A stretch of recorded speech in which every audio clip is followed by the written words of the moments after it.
Bismillahirrahmanirrahim. Assalamualaikum warahmatullahi wabarakatuh. Perkenalkan, nama saya Yusri Karmila SI MAK, NIDN 0925049303, dosen program studi akuntansi Sekolah Tinggi Ilmu Ekonomi Wirabakti Makassar. Sebagai dosen, saya wajib melaksanakan Tridharma perguruan tinggi, yaitu pendidikan dan pengajaran, penelitian dan pengembangan, pengabdian kepada masyarakat. Pada kesempatan ini, saya akan menyampaikan salah satu Tridharma yang dilakukan, yaitu pengajaran. Salah satu pelajaran yang diampu adalah mata kuliah analisa laporan keuangan. Beberapa hal yang terkait dalam mata kuliah analisa laporan keuangan yang memiliki bobot 3 SKS. Mata kuliah ini menjelaskan secara komprehensif tentang bagaimana membaca, menginterpretasikan, dan menganalisis laporan keuangan perusahaan. Setelah mengikuti perkuliahan, mahasiswa diharapkan mampu menganalisis laporan keuangan perusahaan dengan benar. Setelah mempelajari mata kuliah analisis laporan keuangan, mahasiswa yang pertama mampu memahami analisis laporan keuangan secara umum, yang kedua mampu menguasai analisis profitabilitas dan risiko, yang ketiga mampu menganalisis dan menginterpretasikan studi kasus. Selanjutnya, materi pembelajaran pada analisa laporan keuangan. Yang pertama, laporan keuangan. 2. Informasi akuntansi. 3. Analisis laporan keuangan. 4. Analisis cross-section. 5. Analisis time series dan forecast data keuangan. 6. Analisis return on asset. 7. Memahami laporan keuangan. 8. Mid-test. 9. Analisis return on equity atau return on common equity. 10. Analisis risiko pada rasio keuangan. 11. Analisis aliran kas. 12. Laporan keuangan pro forma. 13. Analisis laporan keuangan pada perbankan. 14. Analisis laporan keuangan pada perusahaan asuransi.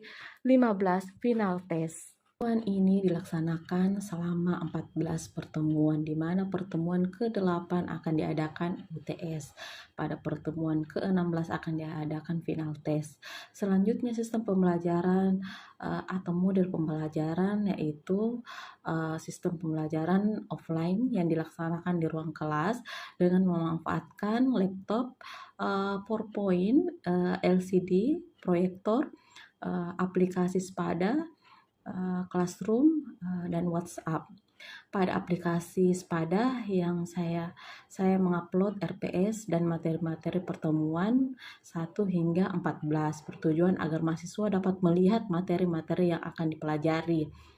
Pada aplikasi Google Classroom saya gunakan untuk mengirim tugas-tugas dari mahasiswa, sedangkan materi-materi yang akan saya kirim selain terdapat di Spada, saya juga mengirim ke aplikasi WhatsApp dengan harapan mahasiswa dapat melihat langsung materi-materi pembelajaran, dan saya juga memberikan diskusi-diskusi kecil dengan mahasiswa di aplikasi WhatsApp. Selanjutnya, 5 metode pembelajaran yang saya gunakan, yaitu yang pertama adalah ceramah. Metode ceramah adalah metode yang umum dilakukan para dosen dalam menyampaikan materi kepada mahasiswa, yakni pertemuan materi 1 sampai ke 16. Kedua adalah video pembelajaran. Saya menggunakan video pembelajaran ini dengan beberapa materi, terutama materi dengan beberapa kasus. Pembelajaran ini merupakan rangkuman atau gambaran singkat materi pembelajaran yang dibahas. Selain itu, saya mengirim video pembelajaran di WhatsApp guna agar mahasiswa dapat memutar berulang-ulang sampai memahami pembelajaran tersebut. Metode ketiga adalah diskusi kelompok, di mana merupakan tukar pikiran suatu masalah dan pemecahannya. Dengan diskusi ini mahasiswa dapat mengekspor pemahaman mereka dan dapat bertukar pikiran sesama mahasiswa.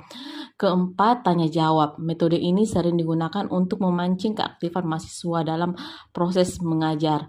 Metode kelima, kuis, dengan tujuan mereview materi-materi yang sudah diberikan agar mahasiswa mudah menjawab soal-soal yang saya berikan pada saat mid test dan final test. Interaksi mahasiswa bukan hanya saya lakukan pada saat perkuliahan, tetapi saya melakukan interaksi di luar perkuliahan melalui aplikasi WhatsApp Group. Selanjutnya, sistem penilaian yang saya berikan kepada mahasiswa. Yang pertama, disiplin atau efektif.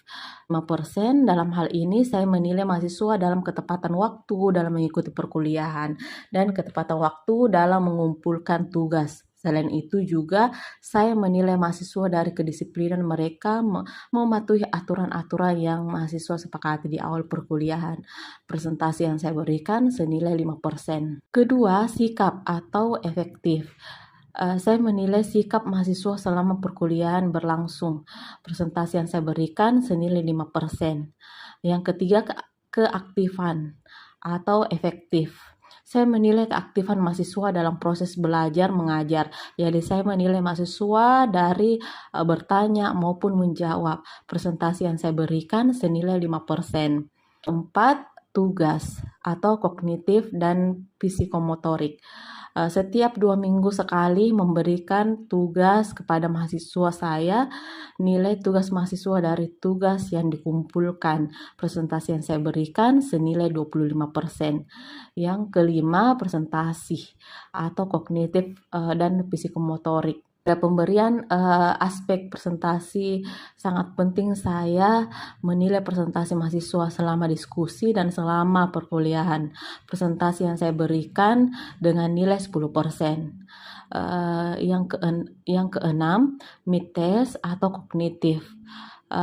Mid test dilakukan dalam pertemuan ke-8. Saya melihat kemampuan mahasiswa mengerjakan soal yang saya berikan. Presentasi yang saya berikan 25%. Yang ketujuh, final test atau kognitif. Final test yang dilakukan pada pertemuan ke-16, saya melihat kemampuan mahasiswa dalam mengerjakan soal yang saya berikan. Presentasi yang diberikan senilai 25%. Berikut ini saya ingin memperlihatkan video pembelajaran saya secara offline di ruang kelas untuk mata kuliah analisa laporan keuangan. Assalamualaikum warahmatullahi wabarakatuh.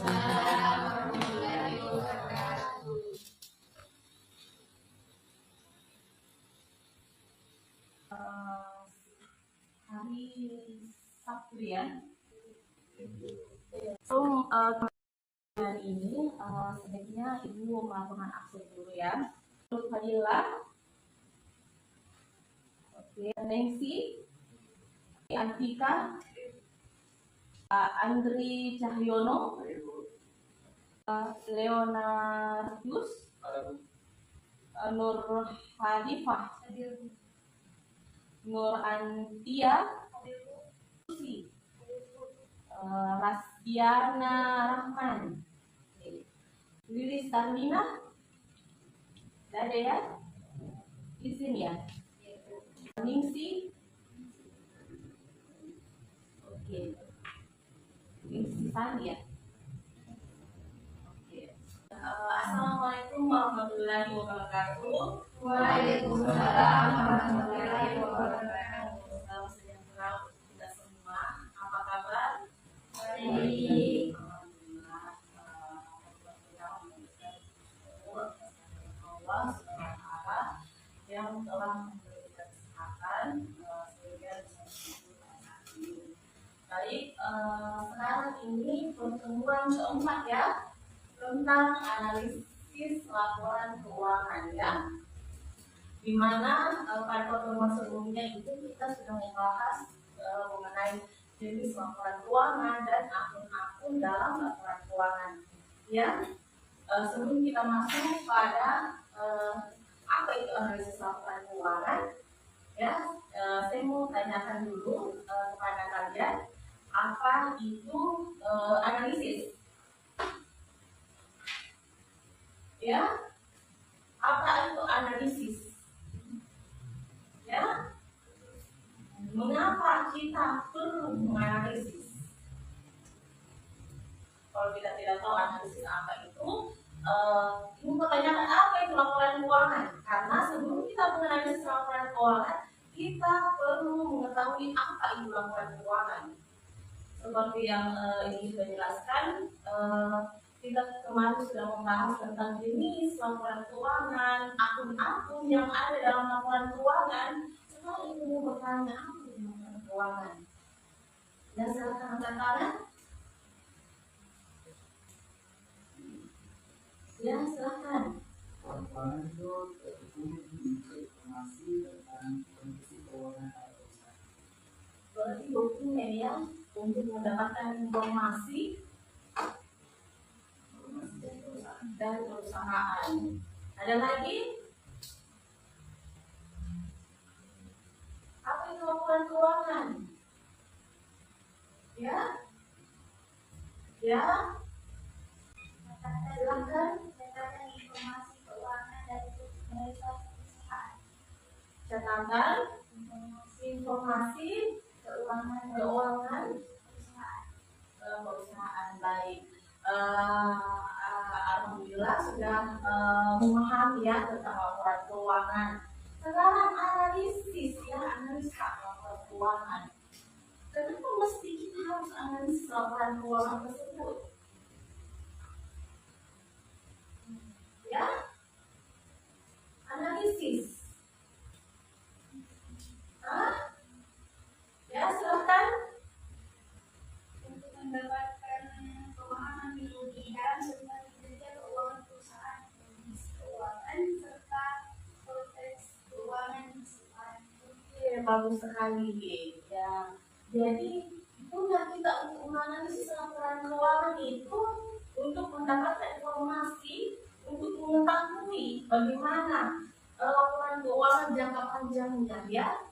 Apakah laporan keuangan ini bisa berdampak untuk perusahaan ini atau ya, ataupun menurut misalkan mengenai tentang laporan keuangan ya, analisis laporan keuangan yaitu suatu kajian yang terstruktur ya dari posisi keuangan dan kinerja keuangan.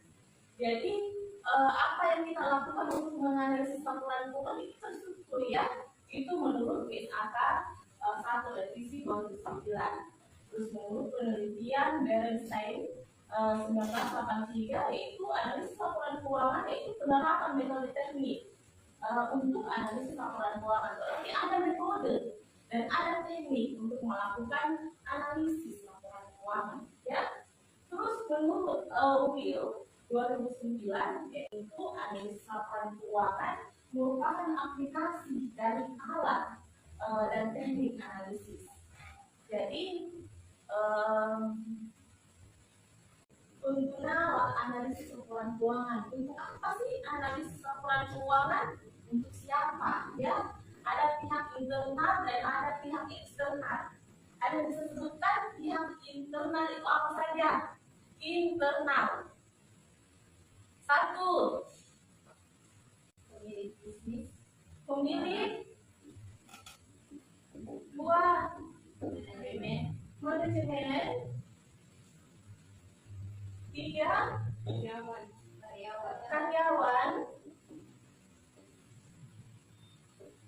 Ada lagi? Sudah, itu saja. Terus oke, baik. Untuk pihak eksternal apa saja? Eksternal. Investor, kreditur.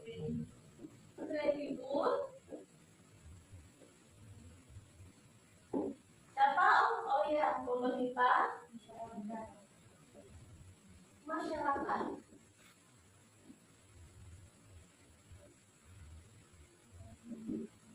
Ini semua bisa ya disebut stakeholder ya, para pemangku kepentingan ya. Oke, next. Ya, tujuan analisis laporan keuangan ya. Ini merupakan poin-poin kenapa sih mesti kita menganalisis laporan keuangan. Ya. Oke, dari tujuan analisis laporan keuangan yang pertama investasi saham. Ya, kenapa mesti investasi saham? Ya, untuk mengetahui bagaimana kondisi suatu perusahaan ya. Terus yang kedua, pemberian kredit.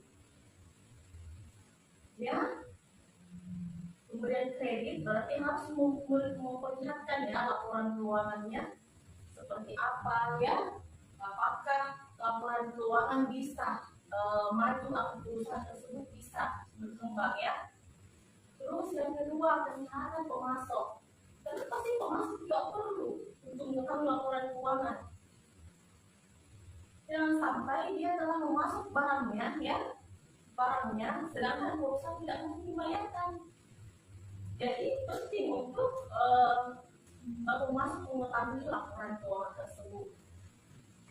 Terus kesehatan pelanggan. Kenapa mesti pelanggan ini tahu laporan keuangan tersebut? Kenapa pelanggan atau konsumen ya? Berarti suatu usaha kita juga perlu mengetahui laporan keuangan tersebut untuk jangan sampai penjualannya dinaikkan ya, barang-barang dinaikkan. Jadi para konsumen juga harus mengetahui bahwa perusahaan itu bisa ya, bisa berkembang atau masih perlu ditingkatkan ya. Oke, silahkan di-share dulu HP-nya pada pembelajaran ini. Sampai di sini ada yang menanyakan? Oke, kita next dulu ya. Oke, pemerintah. Ini pemerintah ya. Jadi yang sudah perusahaan yang sudah go public itu laporan keuangannya harus sesuai standar dan harus bertata secara umum ya.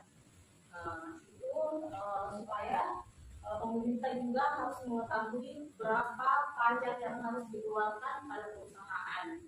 Apakah perusahaan itu telah membayar pajak ya atau tidak.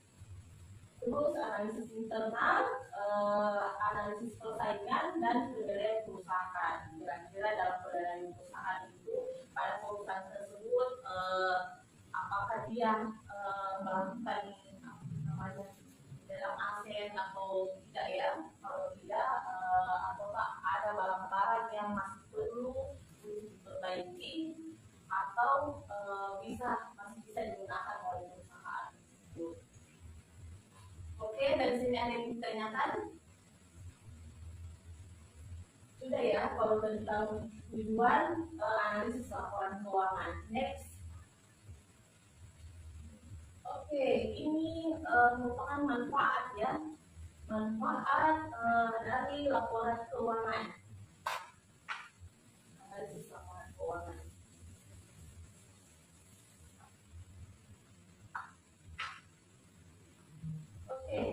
pertama, manfaatnya itu informasi yang luas. Jadi pada saat kita menganalisis laporan keuangan dan hasilnya itu bisa menjadi informasi yang luas untuk para stakeholder ya. Terus yang kedua, dapat mengidentifikasi kesalahan. Jadi kesalahan apa yang bisa kira-kira bisa diperbaiki dalam perusahaan ya. Umpama hasilnya dan terlalu besar ya, sehingga dalam proses penjualan tidak dilakukan proses dalam suatu perusahaan. Terus dapat melihat sifat konsisten ya. Jadi bagaimana suatu perusahaan ini konsisten dalam membuat laporan keuangan, apakah sesuai standar atau tidak ya. Prediksi jangka panjang. Jadi suatu perusahaan itu harus melihat laporan keuangan itu untuk memprediksi sejauh mana laporan keuangan itu bisa ditingkatkan ya. Oke, ini dari pengambilan keputusan ya. Jadi ada juga pengambilan keputusan seperti beberapa penelitian itu ya tentang manajemen laba ya. Jadi seperti yang itu sudah dijelaskan pada semester lalu bahwa seorang manajer ya selalu mengambil keputusan dari laporan keuangan ya. Tetapi jika laporan keuangan tersebut rugi, apakah manajemen bisa untuk memanajemen laba tersebut? Bisa atau tidak? Bisa ya? Bisa. Terus siapa yang bertanggung jawab? Manajer kan? Terus untuk apa manajer untuk menaikkan laba? Ya, untuk perusahaan ya, untuk menarik investor, ya, betul. Oke, terus dapat menentukan peringkat ya. Jadi silakan ada beberapa penelitian juga tentang manajemen laba ya, tentang analisis laporan keuangan. Boleh adik nanti bisa di LMS atau Classroom ya. Nanti kita lakukan diskusi di Classroom ya secara mendalam. Oke, next. Ini adalah jenis analisis laporan keuangan yang harus kita ketahui, yaitu yang pertama analisis horizontal, analisis vertikal, analisis eksternal, analisis internal ya. Apa itu analisis horizontal? Ya, apa itu analisis horizontal?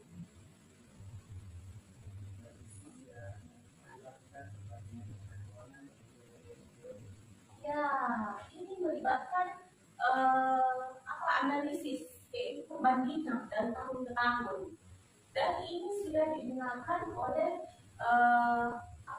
yang di perusahaan-perusahaan yang publik ya, yang sekarang kalau menggunakan analisis horizontal. Terus analisis vertikal.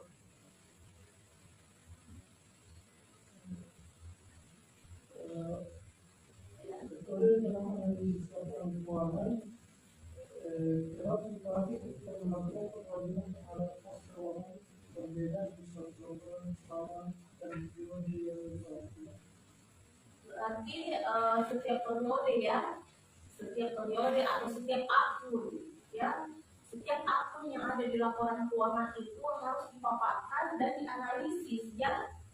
Oke, baik sekali jawabannya. Terus apa sih bedanya dengan analisis eksternal dan analisis internal? Apa kira-kira perbedaannya analisis internal dan analisis eksternal?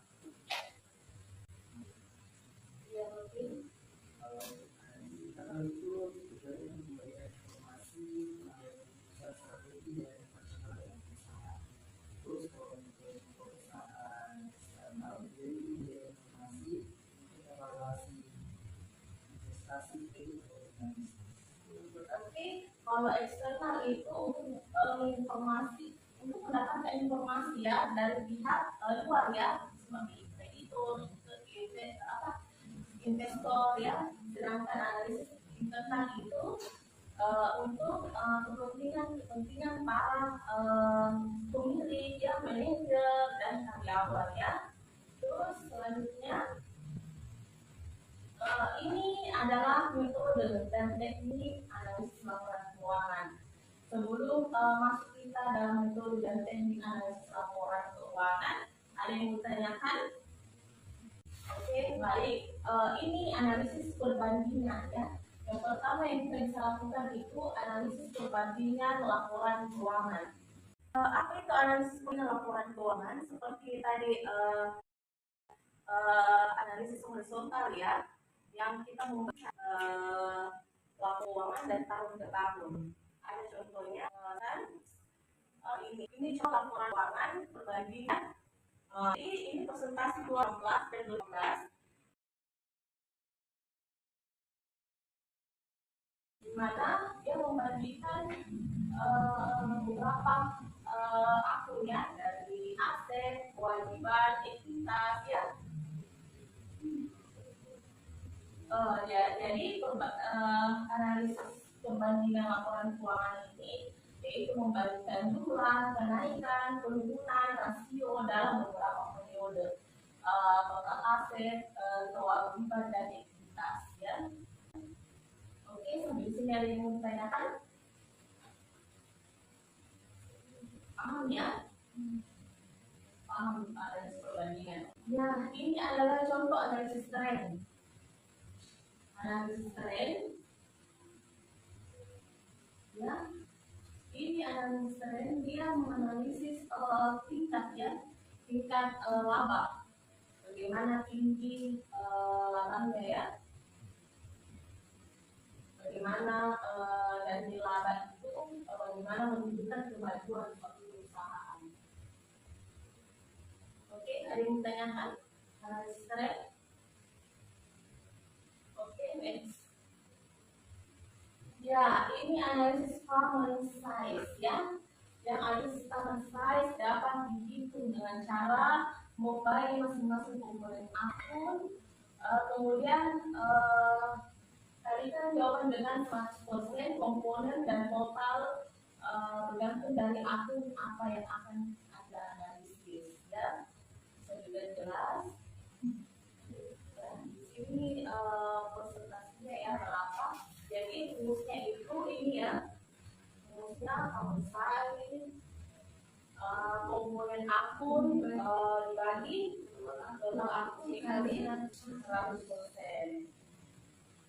Oke, di sini ada pertanyaan lagi.